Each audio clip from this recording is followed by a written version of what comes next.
j'espère que vous allez bien. Bienvenue sur ma chaîne chez Yaya. J'espère que vous êtes prêts à m'entendre parler de nouveau et que vous allez encore vous amuser. Comme toujours, n'hésitez pas à liker, vous abonner, à me suivre sur ma chaîne, à aller faire un petit tour sur notre blog qui est toujours en bas de la chaîne. Donc cette semaine, on va parler de la confiance en soi, plus particulièrement la confiance en termes général.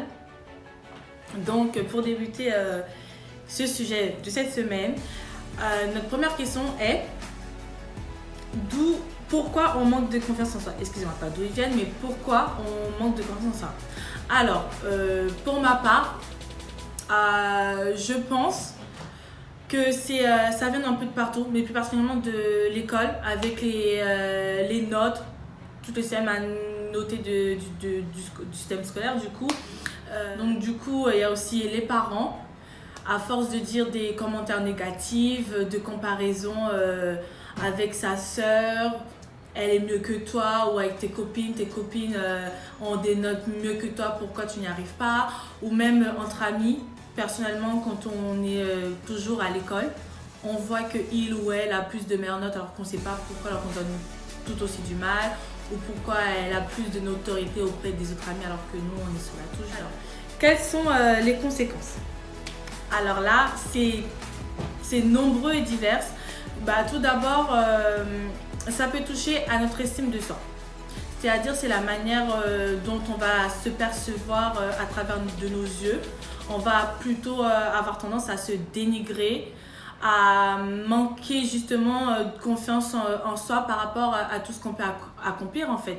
Que ce soit des tâches stupides du style est-ce que je peux attendre cette école que je veux en fait pour la suite de mes études? Est-ce que je peux prétendre postuler pour ce genre de travail? Vous voyez, c'est des petits trucs tout bêtes, mais en fait au final qui à force de s'accumuler devient très grand. En fait, c'est une boule, donc du coup, et à force de se répéter qu'on est incapable, on ne va pas réussir, on est nul, on est bête, du coup on prend moins de risques à réaliser des choses dans la vie en fait, que ce soit pour un voyage ou même se mettre en couple en fait. Donc franchement, ça a vraiment des conséquences plutôt négatives de la vie de tous les jours. Enfin, du moins pour moi, vu que moi-même j'ai un peu un manque de confiance en moi du coup, et je sais que des fois quand on prétend à quelque chose, on est plutôt là, on casse les oreilles à nos amis, ouais, je vais rater les examens, il va me dire non. Dans tous les domaines de la vie, ça a des effets négatifs. C'est-à-dire qu'avant même qu'on commence une action ou qu'on prétend à y penser, à le faire en fait, on part défaitiste, pessimiste, on ne croit pas à notre qualité en fait de réussir la chose. Donc du coup, voilà, c'est ça les conséquences. Donc c'est un vrai boulet. Donc du coup, ce qui nous amène à penser à cette question: comment avoir confiance en soi ou comment retrouver sa confiance en soi?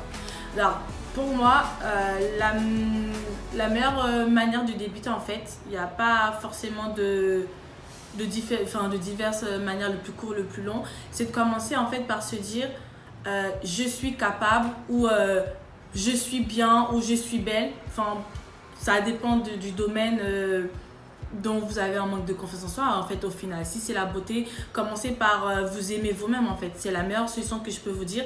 À force de vous aimer et de vous dire que ouais, je suis belle, je suis peut-être débile, mais je suis capable de réussir, je suis quand même assez intelligente pour me débrouiller dans la vie. C'est à force de se dire des trucs positifs, toujours ce qui est important, toujours se dire des trucs positifs même quand on doute, ce qui est tout à fait normal.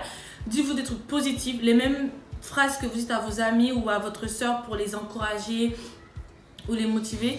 Commencez par vous dire ces petites phrases, ces petits mots-là, ces petites leitmotifs. Vous allez vous voir, en fait, à force de vous répéter, vous allez commencer par y croire. Commencez par vous dire je suis capable de, je peux y arriver, ce qui ne nous tue pas nous rend plus forts. Enfin, dites des trucs débiles en fait, à force de vous dire, et vous allez prendre le risque de faire votre action et d'aller jusqu'au bout, même si vous n'y arrivez pas. vous allez avoir une sensation de satisfaction juste par le fait que vous avez quand même essayé. Et c'est déjà en fait un bon début. Et à force d'entreprendre, vous allez voir que ça va changer votre perception de vous voir et de vous accepter. Si vous n'y arrivez toujours pas par ces petites phrases-là, vous arrivez toujours pas à y croire. Il y a aussi vos amis, ne vous inquiétez pas, ils sont aussi là pour vous aider. Vous voyez, si vous avez des doutes ou vous avez peur, n'hésitez pas à vous confier à une personne digne de confiance et que vous êtes sûre et certaine qui n'est pas un hypocrite ou qui ne va pas profiter de votre instant de faiblesse ou de malheur pour vous retourner contre vous. Ça va de soi. Ça ne suffit toujours pas, il y a aussi des parents, si vous êtes proche, des grands-pères, une grande-tante, le cousine de 5e degré que vous entendez très bien, donc parlez-en aussi. N'hésitez pas à aller voir des professionnels, un psychologue, un psychanalyste qui sont là pour vous écouter et vous aider à trouver en fait d'où viennent votre manque de confiance en vous, d'où viennent vos peurs, à savoir les toucher, les analyser et accepter en fait pourquoi vous avez peur de telles choses, pourquoi vous n'avez pas confiance en vous, pourquoi vous paniquez en fait. C'est des trucs futiles mais qui peuvent, je pense, à long terme aider à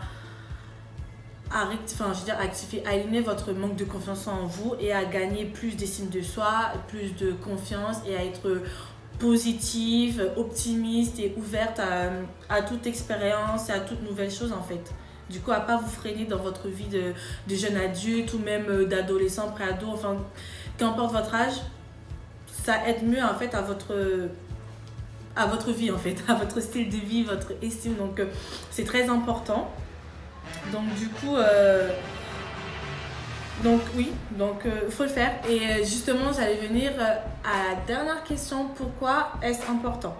Donc, je pense que c'est important parce que si on n'a pas confiance en nous déjà, à savoir sur notre capacité intellectuelle, on manque de confiance en nous, à notre capacité humaine,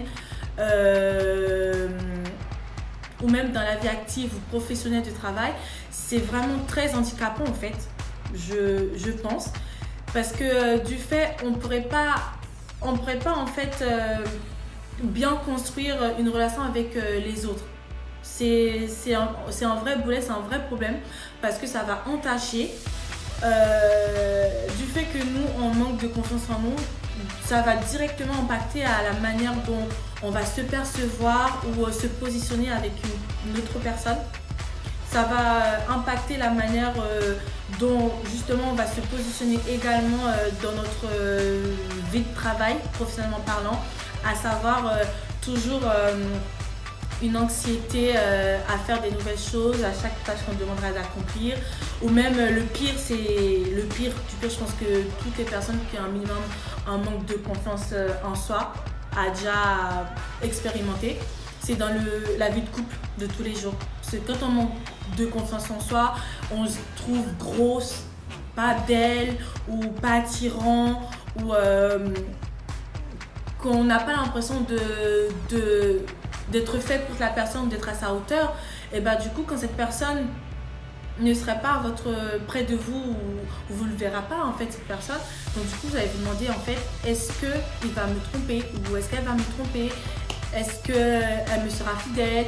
Est-ce qu'elle m'aime vraiment? Qu'est-ce qu'elle trouve en moi? Enfin, qu'est-ce qu'elle me trouve? Est-ce que je suis belle à ses yeux? En fait, c'est des trucs comme des petites questions, des petites remarques comme ça en fait, qui va à long terme va agacer votre conjoint, votre mari, et donc du coup va sans le vouloir peut-être le pousser, l'inciter à vous tromper ou à vous quitter parce qu'il en peut plus en fait, parce qu'au final quelqu'un qui manque de confiance en soi, mine de rien c'est un gros boulot mentalement, psychologiquement parlant, parce que tout le temps il faut qu'on soit émotionnellement près de cette personne, prête à l'aider, prête à lui dire non, t'inquiète pas, tout va bien, faire face à ses angoisses, à ses anxiétés, son stress, enfin voilà quoi. Donc en gros c'est vraiment, vous devenez une personne toxique pour votre relation, pour votre entourage, et vous vous détruisez de l'intérieur. Tout ce que vous pourrez accomplir, que ce soit les bonnes choses, les trucs positifs, ça vous entache aussi. En fait, vous devenez toxique pour vous-même. Donc, je pense que c'est très important de régler un problème de confiance en soi ou de commencer à se dire des trucs positifs parce qu'au final, si on laisse tout passer, on devient une personne inenviable en fait. Donc du coup, je pense que c'est important d'avoir confiance en soi un minimum, bien sûr. Donc si vous avez d'autres questions spécifiquement, n'hésitez pas à laisser des commentaires, à me contacter, liker, aimez, abonnez-vous, allez voir mon blog puisque en général je fais aussi des sujets qui sont en relation. N'hésitez pas, abonnez-vous et on passera des moments entre amis, enfin voilà quoi. Donc en attendant, keep foxy et restez positif. Bisous.